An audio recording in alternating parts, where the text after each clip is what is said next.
আজকের শ্যামা পুজোর কাকদ্বীপ বাস স্ট্যান্ডে ফ্রাইড রাইস দিচ্ছে। দেখো কিভাবে ভিড়, দেখো লোকে, মানুষের ভিড়টা দেখো খালি। তোমরা যারা এখনও প্রসাদ পাওনি, এই কাকদ্বীপ বাস স্ট্যান্ডে শ্যামা মায়ের প্রসাদ দেওয়া হচ্ছে কোর্টের পাশেই।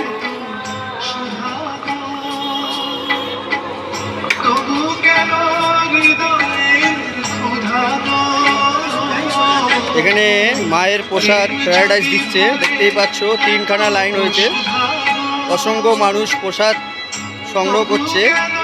এটা কাকদ্বীপ বাস স্ট্যান্ড, ঠিক কোর্টের পাশেই পুরো।